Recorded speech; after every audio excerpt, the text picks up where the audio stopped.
Samuel Atta Akyea a former member of parliament ediba ebuakwa south constituency where eastern region me no ka say wamani bi da former honorable Kennedy Akyapong Agyapong wo ka ya then 3 days honorable Kennedy Akyapong Agyapong ko PM e UTV na odi to dwa say Oshia Samuel Atta Akyea Heathrow Airport Samuel Atta Akyea credit dey Akufo-Addo atem we na Samuel Atta Akyea aba respond to honorable Kennedy Akyapong Agyapong say asem na oka no ntro no kra bi anim na oka say Oshia obi Heathrow Airport eno no nya enough evidence kire say dey oka ne no kra fa evidence kire say honorable Samuel Atta Akyea kata asem ne fabra we ama honorable Samuel Atta Akyea aka say honorable Kennedy Akyapong Agyapong ye beifo ye bonsam a yotan any efi ne hye ne mu na we nipa bi a wo say ye pam no edi free MP party ne mu and the ensem de honorable Samuel Atta Akyea former MP edema ebuakwa south edi ensem be biatoja na say e no de toja so minimu nyansa nche no enko tumi nya minister da the way a OCDD Akufo-Addo atem akire mo Heathrow Airport no wa say eni wuoni na niso a Akufo-Addo government obaji minister. I'm not going to respond to Obia.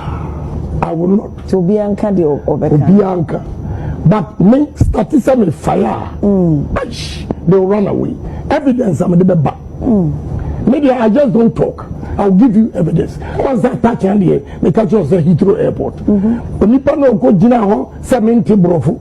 Obi a menti brofu. Between talk a dime. Okay.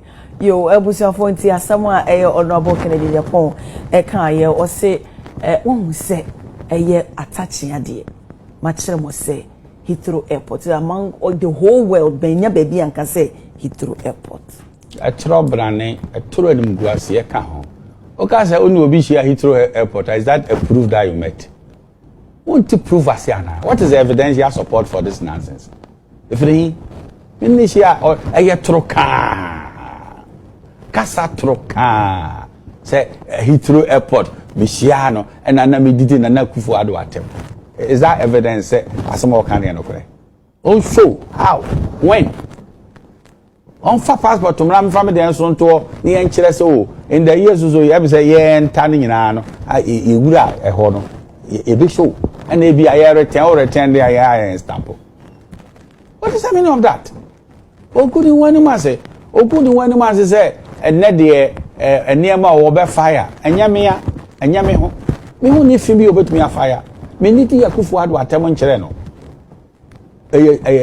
no any 3 months am worker and I feel no beka anka as I say mu hia no a because me campaign Emma Dr. Alhaji Mahadu wa me ano ompe I feel no beka omo awoda me Atta Akyea emo abe no de ama me se e de be na o de ache me se me mfa na me ni madwebo me Atta Akyea me sire ne madi onkofo a won kiu ekohu no so omo a me ka ho bi omo a wo bibia mu sikamu bibia da omo a me sikamu da on che me ade bi da mama e de no de ache me mate asembi na me se oh ken onyakopon mo a wo na ne ewu ko edie wo akasa the 9th commandment no and na ubirichi the wonsusu anso ma say me to Atta Akyea na ken ohini Agyapong ekope the 500,000 United States dollars ekoto property ma me Atta Akyea say me mfa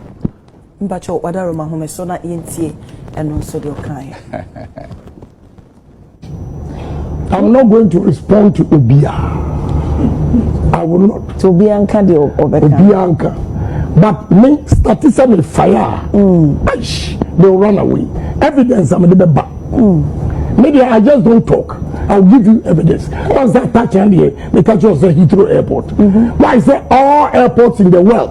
Say me do try. I don't think I'm cars at Heathrow Airport. Obia dear. Onipa no go jina ho 70 brofu.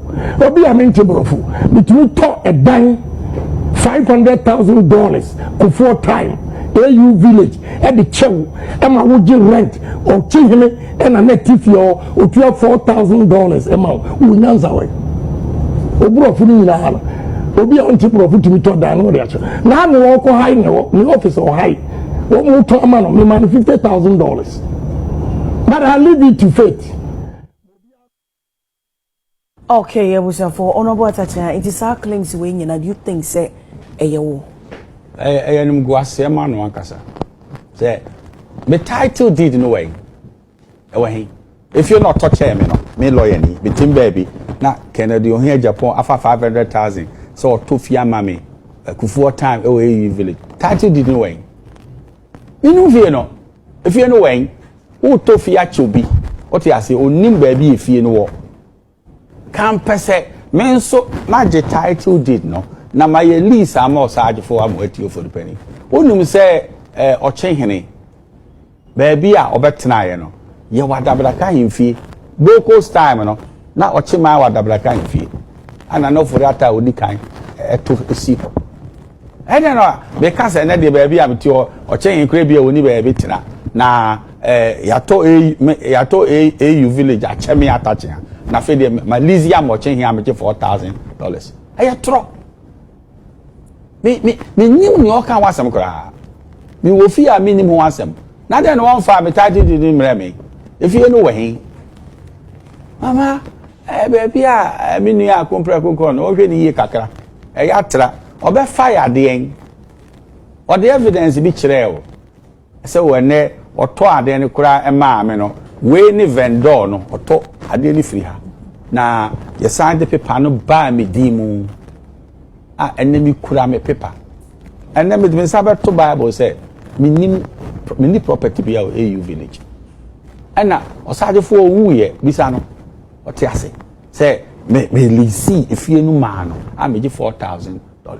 Osaje fo eko lease ni fee say if you be so be on be receive the visitors. I mean it is some kan na e ya toro kan on fa evidence ba kon kire mo ene Ghana for obetumi a mesra ne say baby a okono o reduce it to me a didi president no wo be fire den wo wabusuam for be fire now they are come NDC say NDC menya hoden wabusuam for na is that a presidential material you want to destroy your own so that you become prominent how would that happen ono bo ine we mu se mo hete no dodo san say ohune say me boa nipa nyima me ankasa me nkrofo me die mu na me die mu enyeme yes mama me catch you nyame oso say me attach here baby e medu sese what you say me nye tenant am here law office it me pay rent advance it obebuam 50,000 say the entia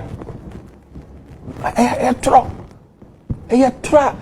num kwase ma no kura so woka asem say atumi so see enu nyonko adanse krum the 9 commandment no and why e won so so ma no say me kwa ko akompra ko say me here $50,000 say me dey dey me mu bra na wo hu ne say dey won so say ye de ne call president and say bi o call Eeii summit a obekwa akoto blue na no so hu ne say enye no kure ya na wo dey hu Enso beto ifra no pa ono kra wo he ya wo ne ka se onti ase mo beka so obe fire den wo hu obi a ohwe man so na keka eni ni su no man se ye be hira so o megina ho ma man ne da o ma be ne yesa wo di o hu ne pese ba wo betumi aye factory fine na onu wadwuma aye fo apre so fine but factory yo does not translate say you have the qualities and the capabilities of becoming the president of a nation. So you don't see any qualities in him, like presidential qualities? I don't see presidential qualities. I can see him that he can do some businesses.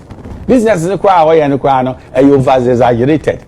How? Because, and nobody say, nah, a friend say. From day one, my country was on Abu Canada, compare with Japan on Canocre. From day one, my country was on Abu Canada, compare with Canocre. From day one, my country.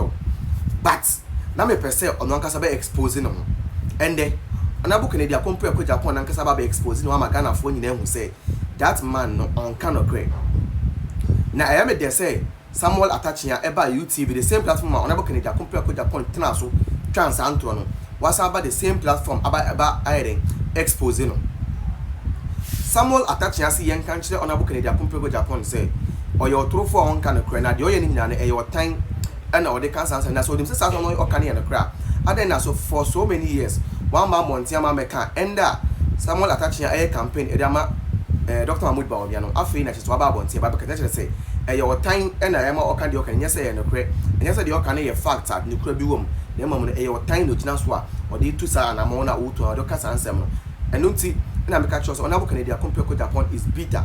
Everything that all is out of or time hatred and all the oil and yes bia or pursue with the president real a year or time and a cinema. No built in what now radio the TV so I say. Oh no, now my MPP free power $1 17 cedi. This to tell you that this person is more NDC than MPP. He doesn't have the MPP at out and he's a liar. He's not a principled person. The Honorable Kennedy Akyea Agyapong is not a principled person. Don't trust him. You believe in Honorable Kennedy Akyea Agyapong at your own risk. I have been telling you people from the onset, say, don't trust Kennedy Akyea Agyapong or your truthful, or your truthful, or your truthful, or your truthful, or your truthful. I've been telling you people this. But I can't. Maybe I want to say, I can't say any papel. But in the Ukrainian say, Honorable Kennedy Akyea Agyapong on cannot great. Or Chantro. And he has been lying from the where to say, so we didn't achieve the fine. So I'm supporting the hey, you know what I'm Obi a de oboya ma obi bia no opese wiase nyina ate saa nipa no men je ade won ngenda nipa oya ade ma wa opese mo wiase nyina ate so na yes ade we ma no saa nipa men je ade won ngen because saa nipa so je ade won ngen ya obeku oni mu ase da chi wo bebi da kro obeka bibia ne na adwen ankope no obeku oni mu ase such kind of people no men je ade won ho me kro na be ka tro no nkofo mo te saa no men je ade e won ho because omo wade a later on no be so raba betiawo ama oni megu ase oni pa anim sa na Honorable Kennedy Akyea Agyapong no te obemo wade awie wo na watwa ne ho aba be ka ade no wabonte because e bia da beduru ye no o ka bia oni na anya adwen ama o ka chense o de o ka dem na onya adwen eno ano ne hey obefa ho tan obefa ho tan samote unless unim ne ye but unim ne ye a sa na Honorable Kennedy Akyea Agyapong sa not here. That's how you operate. That is how you operate. So I'm telling you, you believe in this man and you trust him at your own risk because he doesn't have Ghana at heart.